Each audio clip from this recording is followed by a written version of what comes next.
Bienvenue à tous. Bienvenue à cette préparation à l'entrevue qui est offerte par Placement pour Dents et la Fédération des hygiénistes dentaires du Québec. Et c'est parti. Alors, qui sommes-nous? On est une agence de placement de personnel spécialisée dans le domaine dentaire. On fait du placement permanent, des remplacements de congés de maternité, ainsi que du temporaire, du remplacement d'urgence. Une assistante, une hygiéniste s'absente pour 2 jours, une semaine, ou il manque quelqu'un dans la clinique, à ce moment-là, on remplace de manière ponctuelle. L'équipe est constituée de 6 personnes, soit Rosa, Nérissa, Julie, Audrey, Nadia et moi-même. On est là du lundi au vendredi pour pouvoir répondre à vos questions si vous en avez. Vous pouvez nous envoyer un courriel aussi. Vous pouvez consulter notre site www.placementprodent.com. Puis si vous avez des questions, gênez-vous pas, appelez-nous. Ça va nous faire plaisir de vous aider. Maintenant, passons à la partie qui vous intéresse, la formation. En ce moment, le marché est relativement saturé. La demande est pas mal partout, très concentrée dans la région métropolitaine. Alors, vous serez extrêmement sollicité. C'est donc primordial d'être prêt et fin prêt pour vos entrevues et prêt à retourner vos appels aussi, parce que c'est un petit domaine. Alors, on ne se le cachera pas.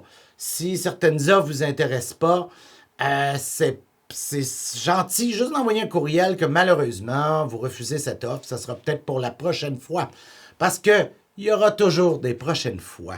D'accord? Les employeurs qui recherchent, ils recherchent un employé professionnel qui peut s'adapter à son équipe, qui est déjà en place, qui est à l'écoute, ponctuel, très important, ayant une belle présentation, un esprit d'équipe, puis patience, douceur avec les patients, débrouillard, passionné. Ça, c'est un mot qui est souvent utilisé, mais c'est important dans le domaine si on veut durer. Même s'il y a une pénurie, les employeurs ne veulent pas engager à tout prix. Alors, voici quelques conseils qui vous aideront sûrement dans votre recherche. C'est votre premier contact avec l'employeur, le CV. C'est un outil professionnel. Le but, que l'employeur vous contacte, lettre de présentation adaptée à sa clinique, votre CV doit être clair, sans faute, très important, à jour, sobre, avec un courriel professionnel, coordonnées visibles sur toutes les pages, ne pas mettre votre numéro d'assurance sociale et votre date de naissance, maximum de 2 pages. Puis on évite les écoles primaires, secondaires qui n'ont pas une formation qui est spécialisée, qui aura un lien, disons, avec le dentaire. Ça ne sert pas à grand-chose. La photo, pas obligatoire, je vous le jure, mais si vous décidez d'en ajouter une, elle doit être professionnelle. La lettre de présentation. Il est bien vu d'ajouter une lettre de présentation à votre CV, mais pas obligatoire. Aussi appelée lettre de motivation, elle sert à personnaliser votre candidature et à démontrer votre intérêt. Elle doit être adaptée à chaque employeur. Indiquez pour quel poste vous postulez et pourquoi.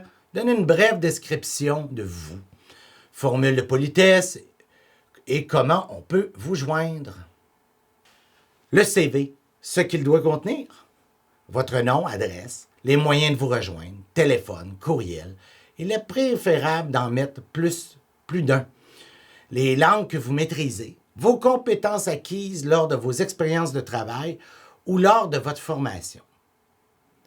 Votre ou vos informations, à quelle école vous avez obtenu votre diplôme ou il est en voie d'être obtenu. Vos expériences de travail, nom d'entreprise, le titre que vous aviez, les tâches, il faut que ce soit concis. Okay? Quand vous y avez travaillé, excusez. Vous pouvez aussi ajouter vos intérêts, vos loisirs, bénévolat. Il y a principalement 3 sortes de CV. Okay? Il y a le CV chronologique. Lui présente votre cheminement dans une forme chronologique en commençant par l'emploi le plus récent. Débute par les renseignements personnels, suivi de vos informations, de vos expériences de travail.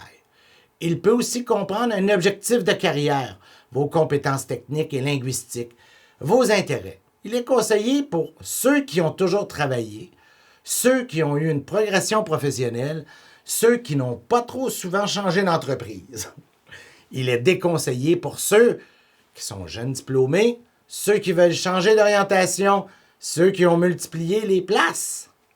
On vous conseille plutôt le CV par compétence. C'est idéal pour les gens qui ont une expérience de travail limitée. Je veux dire, vous avez 2-3 emplois, c'est parfait pour vous. Il met l'accent sur vos compétences, vos réalisations, débute par les renseignements personnels. Vous trouvez aussi la rubrique compétences, incluant vos qualités et vos habiletés, ce qui est très important pour séduire un employeur. Il contient aussi vos réalisations, vos principaux emplois et vos formations. Il est conseillé pour ceux qui ont peu ou pas travaillé, ceux qui veulent mettre leurs compétences et leurs talents en priorité. Ceux qui ont occupé plusieurs emplois dans différents domaines, il est conseillé pour ceux que les études et les emplois suivent la progression constante. Il y a aussi une forme hybride de CV qui mélange les deux qu'on vient d'énumérer, mais je ne pense pas que ce soit nécessairement pour vous puisque vous commencez à graduer. Avant d'avoir une entrevue, assurez-vous que votre message téléphonique est adéquat. Assurez-vous que votre compte Facebook, Instagram ne soit pas compromettant. Utilisez des paramètres de confidentialité, les photos de profil. Préparez-vous des références, avisez les gens qui habitent avec vous que peut-être vous allez avoir un appel, que vous attendez des appels pour ne pas avoir une surprise. Oui, c'est qui ça? Bon, bon. Ça passe toujours mal, le premier appel. Prendre les messages, être poli. L'entrevue, la préparation. Avoir une attitude professionnelle, retourner les appels, retourner les courriels, se présenter en entrevue, tenue convenable et propre, être poli avec tout le personnel de la clinique, être préparé pour l'entrevue. Quels sont vos atouts? Hein? Premièrement, connaître l'adresse de la clinique, connaître le trajet d'avance, nom, numéro de téléphone de la personne que vous allez voir. Si jamais vous avez un retard, vous communiquez avec eux. S'informer sur la clinique, visiter le site web, apporter plusieurs copies de votre CV, apporter vos références. Maintenant, l'entrevue. Le but, mieux vous connaître. Vous devez être honnête, restez vous-même. Faire attention au langage non verbal. Poignée de main, regard, posture. Ça a l'air drôle de même. C'est ça la vie, hein? Affichez votre plus beau sourire. Attention au vocabulaire. Ton de voix, débit. Chuchotez pas, c'est pas une bonne idée. Démontrez que vous pourrez bien représenter la clinique auprès de la clientèle. C'est ça que l'employeur recherche. Lors de l'entrevue, c'est important d'avoir une bonne attitude, d'être relax, être en confiance. Okay? Pas trop relax non plus, on ne se met pas les pieds sur le bureau. Bon. Ouvert, à l'écoute de l'autre, avoir la maîtrise de soi, contrôle du stress, arriver à l'avance. Questionnez-vous sur ce que vous pouvez apporter à votre prochain employeur. Faites valoir les compétences que vous avez développées dans vos expériences professionnelles et académiques. Démontrez votre intérêt pour le poste. Faites valoir votre motivation et votre passion pour la profession. Ça, c'est très winner en passant. Écoutez, soyez concentrés. Ne pas répondre à une question par une question. L'employeur veut savoir ce que vous recherchez. Appuyez ses dires par des exemples concrets. Moi, j'ai fait de l'hygiène en clinique avec des enfants. J'ai beaucoup aimé. Utilisez votre CV, vos expériences, service clientèle, gestion du stress, fiabilité, relations clients. Ne dites jamais du mal d'un ancien employeur. Préparez des questions à poser. Choisissez les questions les plus importantes pour vous.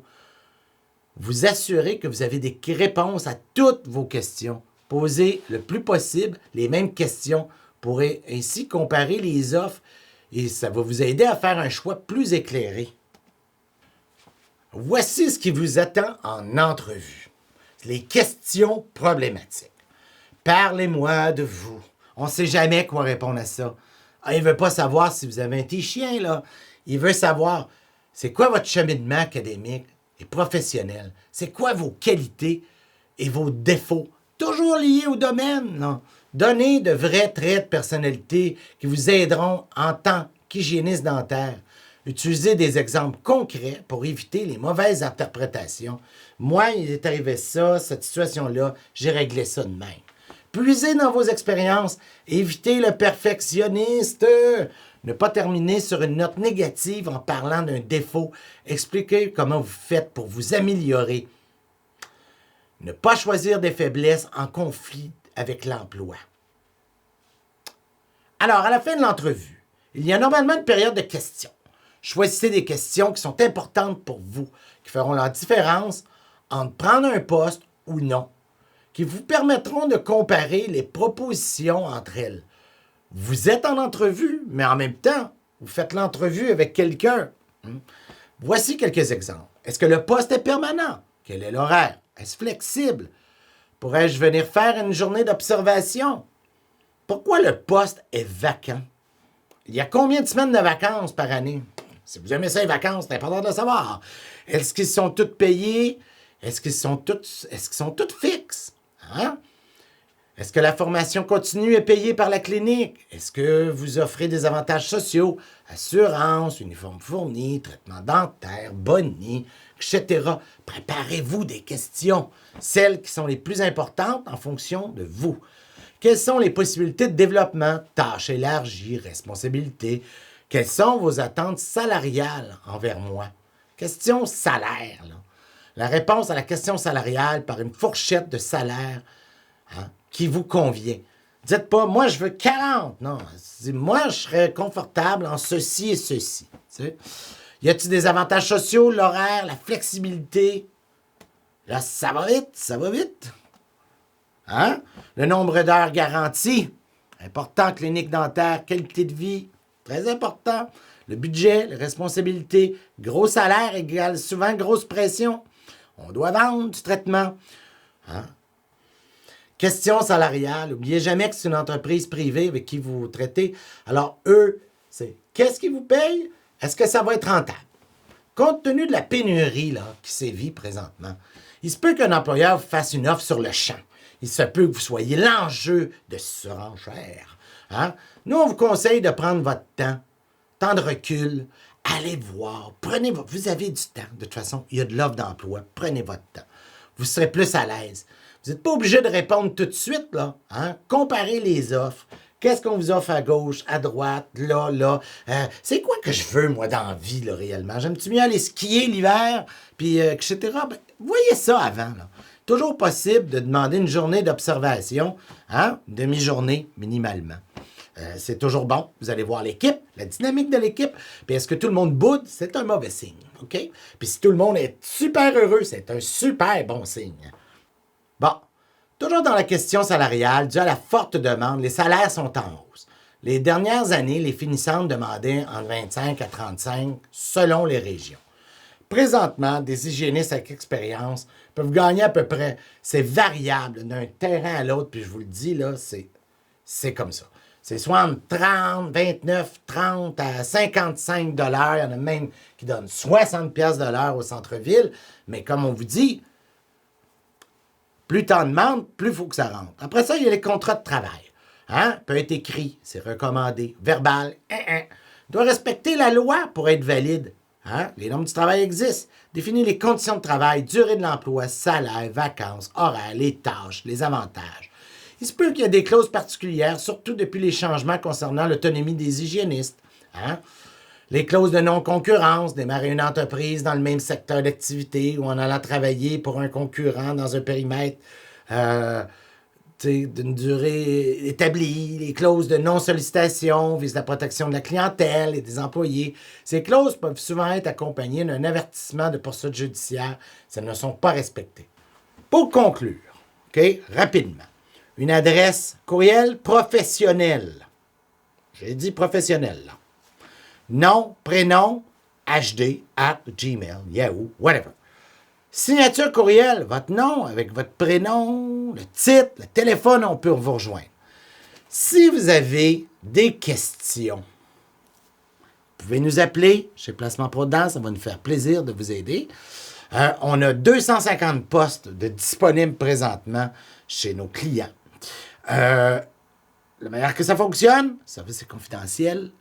On va vous proposer des postes seulement ceux qui correspondent aux critères que vous allez nous avoir donnés. C'est totalement gratuit, l'inscription, tout est gratuit finalement. Et puis, avec un peu d'expérience, si ça vous tente, vous viendrez faire du remplacement, joindre notre grosse équipe de remplaçantes. qui parcourt la rive sud, la rive nord, Montréal, et même jusqu'à Granby, Magog, Québec. À ce moment-là, c'est une autre histoire. On vous expliquera ça en temps et lieu quand vous serez intéressé. Sur ce, je veux remercier la Fédération. Je vous remercie de m'avoir écouté. Et puis, gênez-vous pas, préparez-vous des questions. Vous pouvez nous les envoyer par courriel. On va vous aider. Merci. Bonne journée.